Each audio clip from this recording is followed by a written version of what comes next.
नमस्कार, आप देख रहे हैं इंडिया समाचार। पूर्व मंत्री अंबिका चौधरी का बयान, बगैर नाम लिए उपेंद्र तिवारी पर कसा तंज। पंचायत चुनाव के दौरान मुझे बहुत गालियां दी गई। गालियां देना बीजेपी का संस्कार नहीं हो सकता। बीजेपी नेतृत्व ऐसे लोगों को सीने से लगाती है तो ये अच्छा नहीं है। उपेंद्र तिवारी ने चुनाव के दौरान अंबिका पर की थी अमर्यादित टिप्पणी। जी हां, बलिया से खबर है कि जहां अपने पुत्र आनंद चौधरी की जीत के बाद पूर्व मंत्री अंबिका चौधरी ने बयान दिया है। पूर्व मंत्री अंबिका चौधरी के बयान देते हुए बगैर नाम लिए मंत्री उपेंद्र तिवारी पर तंज कसा है। उन्होंने कहा कि पंचायत चुनाव के दौरान मुझे बहुत अपशब्द बोले गए। अंबिका चौधरी ने कहा कि गालियां देना और अपशब्द बोलना बीजेपी का संस्कार नहीं हो सकता, लेकिन बीजेपी नेतृत्व ऐसे लोगों को सीने से लगाती है तो ये अच्छी धारणा नहीं है।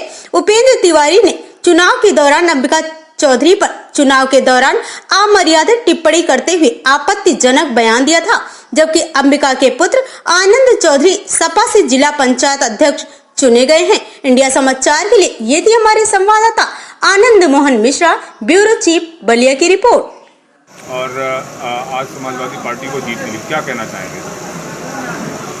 आज की जीत बलिया के जनता की जीत है और ये स्पष्ट रूप से कि आज की जीत इंगित करती है कि लोग जितना भारतीय जनता पार्टी की लूट, उत्पीड़न और अत्याचार से ग्रस्त हैं, जिस प्रकार कमर तोड़ महंगाई में शामिल होकर के सरकार ने लोगों को बर्बाद करने का काम किया है।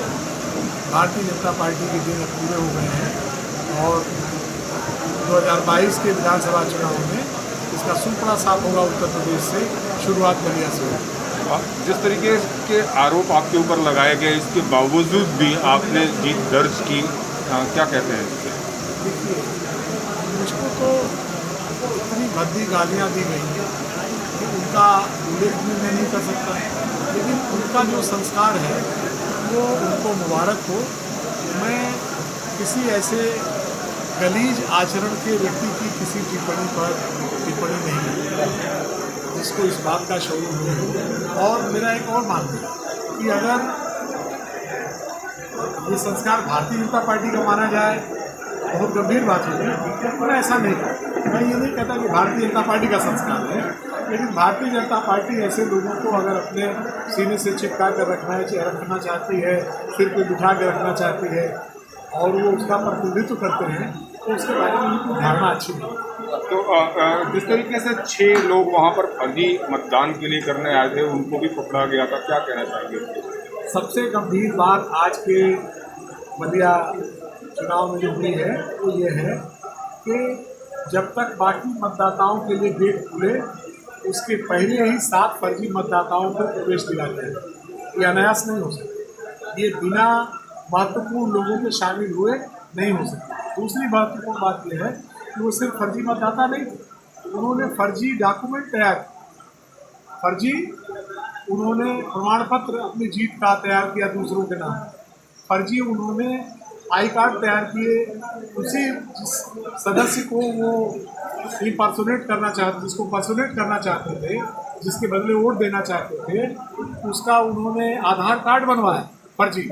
तो इतनी बड़ी साजिश और इतना बड़ा अपराध, ये फर्जी डॉक्यूमेंट तैयार करके और पूरी तरह से इसको जो इस लोकतंत्र के में चुने हुए प्रतिनिधियों के निर्णय को लूटने का जो कार्य किया जा रहा था, जो साजिश थी, वो साजिश तो विफल हुई अपनी जगह पर, लेकिन इसकी गंभीर जांच होनी चाहिए। और मैं निश्चित रूप से मांग करूंगा इसकी उच्च स्तरीय जांच की कि किन लोगों ने उनको अंदर प्रविष्ट कराया और कैसे वो वहाँ तक इन डॉक्यूमेंट्स के साथ गए और फिर पकड़े जाने के बाद किस तरीके से उनको रिश्तेदारों की तरह छोड़ दिया। पूरे उत्तर प्रदेश में अगर जिला पंचायत अध्यक्ष का चुनाव देखा जाए तो भारतीय जनता पार्टी काफ़ी आगे है, समाजवादी पार्टी काफ़ी पीछे है। तो 2022 के परिप्रेक्ष्य में इस चुनाव को आप कैसे देखते हैं? देखिए, भारतीय जनता पार्टी जिन जिलों में आगे है उन जिलों में भारतीय जनता पार्टी की क्या संख्या थी ये तो लिस्ट है। प्रत्येक जिले में जिला पंचायत के जितने सदस्यों को लड़ाने का फैसला पार्टी ने किया था उसकी लिस्ट है और जीते हुए लोगों की भी लिस्ट है। आप पत्रकार हैं, आप स्वयं पता कर लीजिए, आपके पास उसका आंकड़ा होगा कि अगर 2 सदस्य जीते हैं और चेयरमैन का होता है तो ये किस खेल से होता हो। ये आप तय जान लीजिए। इसलिए मुझे इसके बारे में कोई बहुत लंबी बात नहीं करनी है, लेकिन ये खेल 2022 में चलने वाला नहीं है, क्योंकि वो एक जिला पंचायत में 17 सदस्य, 28 सदस्य, 55 सदस्य, 58 सदस्य का नहीं है। 23 करोड़ लोगों को फैसला करना है। ये गिनती का वोट नहीं होगा 2022 में। खेल खत्म, एक नया खेल शुरू हुआ है ये, और भारतीय जनता पार्टी का खेल खत्म। तो क्या अब समाजवादी पार्टी 2022 में आएगी? मैंने उत्तर दे दिया है, मैं समझता हूँ। अब प्रश्न पर प्रश्न का तो प्रयास किया।